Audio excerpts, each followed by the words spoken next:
नमस्कार दोस्तों, daily news India में आपका स्वागत है। अडानी और हिंडनबर्ग फिर से चर्चा में।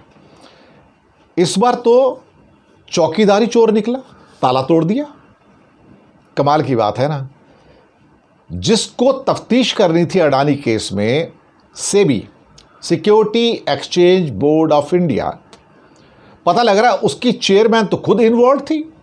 अडानी का अगोरा एडवाइजरी जो कंपनी मॉरिशस और सो कॉल्ड दुबई के अंदर जो बाकी जगह जो उनकी फंडिंग चल रही थी, जहां मनी लॉन्ड्रिंग होता था, तो पता लग रहा है कि वहां पर तो एक कंपनी माधुरीपुरी बुच और उनके पति धवल बुच ने खोली।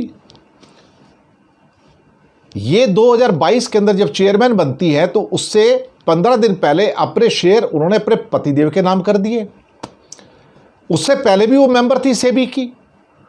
वो सेबी की मेंबर होते हुए भी उन ऑफशोर टैक्स हेवन के फंड्स में जो अडानी साइप्रस और दुबई के सारे चलाता था अपने बड़े भाई के द्वारा, विनोद अडानी के द्वारा, ये उनकी मदद कर रहे थे। अब ये खुलासा हिंडनबर्ग ने किया कि समथिंग बिग सून इंडिया, ये उनका ट्वीट था 2 दिन पहले। तो हमें लगा कि हाँ भाई, ज़रूर कुछ ना कुछ अगले 2-3 दिन में आएगा, लेकिन पता लगा कि भाई ये तो रात को आ गया और सुबह तक तो हंगामा मच गया। आप याद कीजिए कि कुछ महीने पहले तक जब सुप्रीम कोर्ट ने कहा कि अब इसकी जांच मैं करवाऊंगा, चंद्रचूड़ साहब कहते हैं मुझे तो सरकार के द्वारा जो नुमाइंदे भेजे जा रहे हैं कि ये लोग जांच करेंगे, मैं नहीं, मैं तो अपने लोग चुनूंगा जो उसकी जांच करेंगे। सेबी को बोला तुम जांच करो और 6 आदमियों की कमेटी बना दी। सुप्रीम कोर्ट ने जिन 6 आदमियों की कमेटी बनाई, उसको सुप्रीम कोर्ट ने कहा कि इनकी इंटेग्रिटी बहुत फर्स्ट क्लास है, लेकिन उसमें सारे के सारे आदमी मोदी के राइट हैंड मैन थे। नंदन नीलेकनी, इन्फोसिस के जो एक मेन फाउंडर में से एक, वो मोदी के राइट हैंड। केवी कामत, ये पूरा नाम मेरे ख्याल से यही, केवी कामत, वो मोदी के राइट हैंड आदमी, और बाकी लोग भी राइट हैंड आदमी। उसमें एक आदमी तो ऐसे जिनका पहले अडानी के साथ पूरा कनेक्शन था, और कहा कि मैं हिंडनबर्ग की बात को नहीं मानता। सुप्रीम कोर्ट कहता है मुझे तो सेबी पर यकीन है। कुछ ऐसे ही जैसे सुप्रीम कोर्ट कहता था मुझे चुनाव आयोग पर यकीन है, वो धांधली कर ही नहीं सकते, वो ईवीएम में मैनिपुलेशन कर ही नहीं सकते, वो वीवीपैट में मैनिपुलेशन कर ही नहीं सकते। लेकिन अल्टीमेटली मैनिपुलेशंस हुए, ये सबको पता है, लेकिन सुप्रीम कोर्ट नहीं मानता, क्योंकि वो कहता है मुझे पूरा यकीन है भारत की इंस्टीट्यूशंस बेईमानी नहीं कर सकती। भारत में इंस्टीट्यूशंस बेईमानी नहीं कर सकती। मुझे लगता है अब सवाल चंद्रचूड़ साहब से भी पूछे जाने चाहिए ना, कि क्या भारत की इंस्टीट्यूट वास्तव में बेईमानी नहीं कर सकती? आपको यकीन है? और भारत की कौन सी ऐसी इंस्टीट्यूट है जो बेईमानी नहीं करती है? और जुडिशरी के अंदर क्या ऐसे जजमेंट नहीं आए नीचे से लेके ऊपर तक, जिसे चंद्रचूड़ साहब आपने खुद कंडेम किया कि आप कर क्या रहे हो, कि जजेस आप क्या कर रहे हो? खुलेआम बीजेपी और आरएसएस के आप साथ जा रहे हो, और फिर कहते हैं इन्हें राजनीति में नहीं आना चाहिए रिटायर होने के बाद। अरे भाई, वो तो पहले ज्वाइन कर चुके होते हैं, रिटायरमेंट तो बाद में लेते हैं। वो तो कलकत्ता में देखिए क्या हुआ था। अब सवाल ही पैदा होता है, अडानी केस में भी यही होता है। सेबी जांच करेगी, मुझे सेबी पे पूरा यकीन है।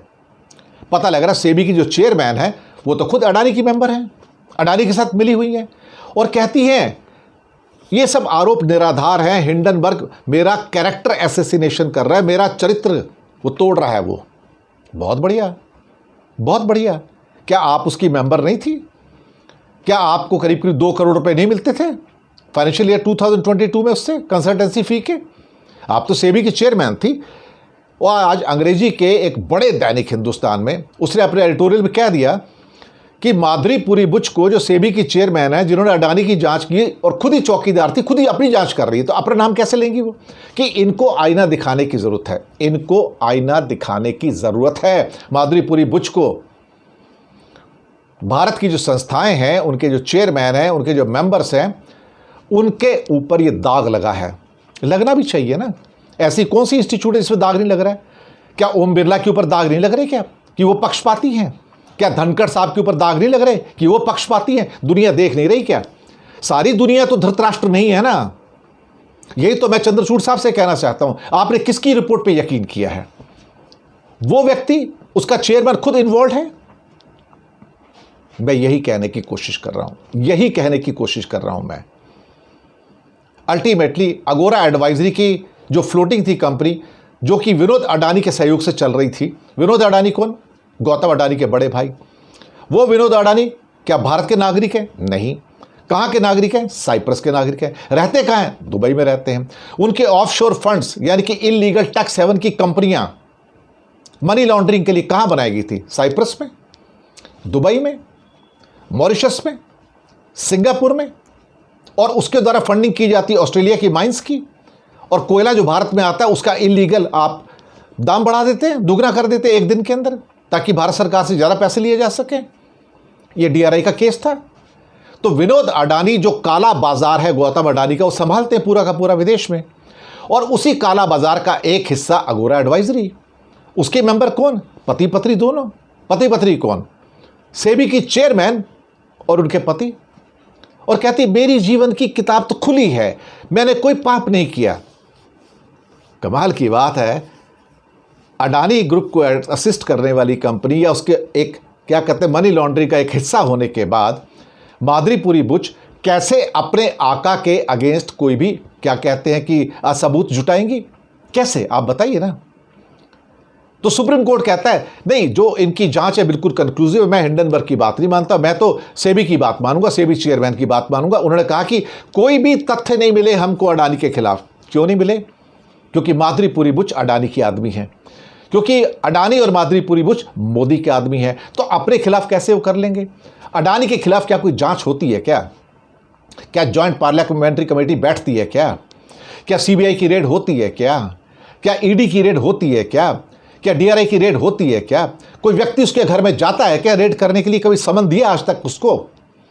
जो आदमी भारत को लूट रहा है दिन और रात में, जो भारत को पूरा का पूरा मिसगाइड कर रहा है, भारत का कैरेक्टर एसेसिनेशन कर रहा है, और अकेला आदमी जो उसके खिलाफ खड़ा है वो राहुल गांधी है, और बाकी सारे बिके पड़े उसके हाथ में।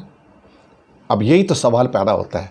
सवाल पैदा भी होने चाहिए कि चौकीदार खुद ही ताला तोड़ रहा है यहां पर। तो ये चौकीदार कौन है? माधुरी बुच, यानी कि जिसने जांच करनी है वो खुद अडानी की मेंबर है। और क्या कहूंगा इसके वाला? और कहने लायक बचता क्या आज की डेट में? कुछ भी नहीं बचता है, कुछ भी नहीं बचता। मैं आपको बताऊं, शर्म आती है कि ये भारत के कर्णधार हैं जो अपने आप को बेचते हैं। हिंदुस्तान हमारा, अभी 15 अगस्त आ रहा है, आज़ादी मिलने जा रही है, लेकिन अल्टीमेटली जो भारत के अंदर जो कल्प्रिट हैं, जो दोषी हैं, अपने देश को लोग आग लगा रहे हैं। एक दिन यहां भी बांग्लादेश होगा। अब वहां पर चीफ जस्टिस को छात्रों ने घसीट कर बाहर निकाला और कहा कि तुम इस लायक नहीं हो, क्योंकि तुम उसके आदमी हो, तुम भी उतर जाओ। भगवान ना करे भारत में हो, भगवान ना करे भारत के अंदर भी छात्र आए और प्रधानमंत्री के निवास में घुस जाएं और कहें कि तुम इस लायक नहीं हो। भगवान ना करे कि वो सेबी के ऑफिस में घुसे और माधुरी बुच को कहे तुम इस लायक नहीं हो। भगवान ना करे वो किसी और सरकारी दफ्तर में घुसे और वहां के मुखिया से कहे कि तुम इस लायक नहीं हो। इस देश को उस मोड़ पर मत लेके जाइए जिस मोड़ पर श्रीलंका और बांग्लादेश और पाकिस्तान पहुंचे हैं। ले गए तो मैं बताऊं फिर हिंदुस्तान नहीं बचेगा। अगर वो टुकड़े टुकड़े हुए तो ये भी टुकड़े टुकड़े हो जाएगा। और उसको टुकड़े करने में अगर सबसे ज़्यादा किसी का दोष है तो इस देश के मुखिया का है। इस देश का मुखिया जब किसी एक पूरे के पूरे क्या कहते हैं कि एक तंत्र को विकसित करता है, जो माफिया तंत्र है, जो अडानी के द्वारा चलाया जाता है, जिसके पूरे के पूरे टैक्स हेवन के अंदर जो सारी सेल्स बनाई जाती हैं, यानी कि हवाला केंद्र बनाए जाते हैं भारत में और बाहर, जो ऑपरेट करता है साइप्रस से, जो ऑपरेट करता है दुबई से, जो ऑपरेट करता है मॉरिशस से, और उसके ऊपर उंगली नहीं उठती है। तभी तो कहते हैं ना माफिया राज है। और यहां पे कुछ लोगों के लिए तंत्र चलता है। दोष किसका है? ना खाऊंगा ना खाने दूंगा, मैं खाऊंगा भी और खाने भी दूंगा। मैं देश नहीं लूटने दूंगा, मैं देश लूटने ही दूंगा। मैं देश को बर्बाद नहीं होने दूंगा, मैं ही देश को बर्बाद करूंगा, किसी और को नहीं बर्बाद करने दूंगा। यही तो हो रहा है इस देश के अंदर। दुर्भाग्य है कि 75 सालों के बाद हमें ये दिन देखने पड़ते हैं कि चौकीदार ही ताला तोड़ता है। चलिए, जैसे जैसे और इन्फॉर्मेशन आती है हम आप तक पहुंचाएंगे। बहुत बहुत धन्यवाद।